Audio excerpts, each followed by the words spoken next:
Okay, so for those of you who are new to the channel, I'm testing out different formats as a daily vlog. Whilst I'm creating movies and TV shows and developing them, I wanted to document the daily process in a minimum viable sort of raw way, sharing lessons and the journey with you. So first things first, I wanted to talk about what I can steal from different movies, and I thought this would be an interesting daily perspective. Is different movies that I watch, what is like one thing that I as a filmmaker might steal and incorporate into my own movies. So this one is not going to be a spoiler, but I'm going to do it for F1, the latest, and I thought it would be cool whilst I'm driving back from work to do it in the actual car. Because the one thing that I really wanted to steal from it in terms of action sequences is just the way that F1 was created, is like the tight camera angles, and you just really felt like you were in the car. It was the same director as who directed Top Gun Maverick, and that was probably the number one thing that I would steal.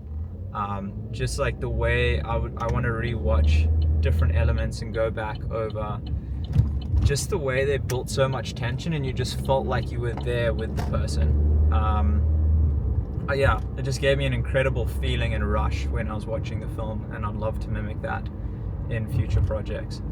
I think the second, if I was to give myself a bonus second thing, is, and I don't want to give too much away with this, so it's not a spoiler, but I just thought the character development was interesting, and it's like, I think a question that I was thinking about is like, how can I make my character development very interesting and not predictable? Like, I didn't find the character development, even though in a lot of inspiring sports biopics, it can be very predictable.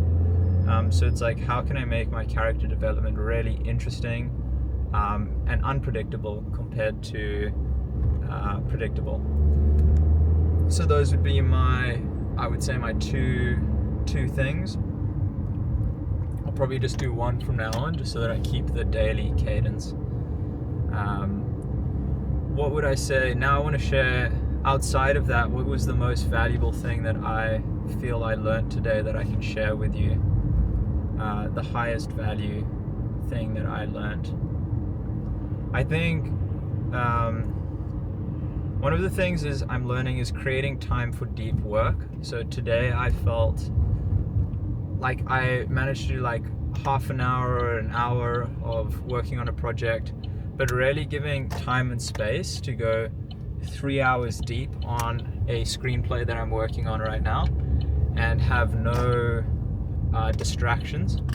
I think I would like to keep that and really protect that. Because after I do it, it's like, it's not just for the productivity, it's for the enjoyment.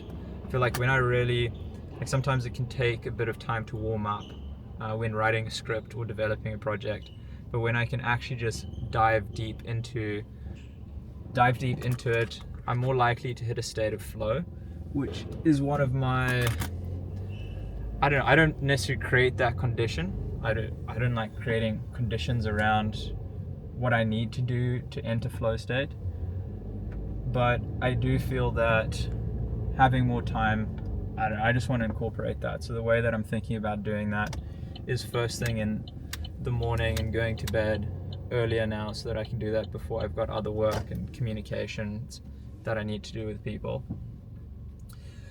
I think the next thing, in terms of something funny that happened today,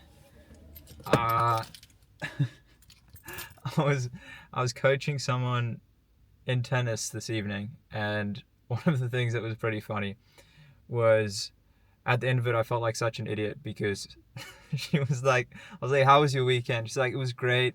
I went to my grandma's 80th. So I was like, oh, how old's your grandma? And then I was like, no, it's stupid.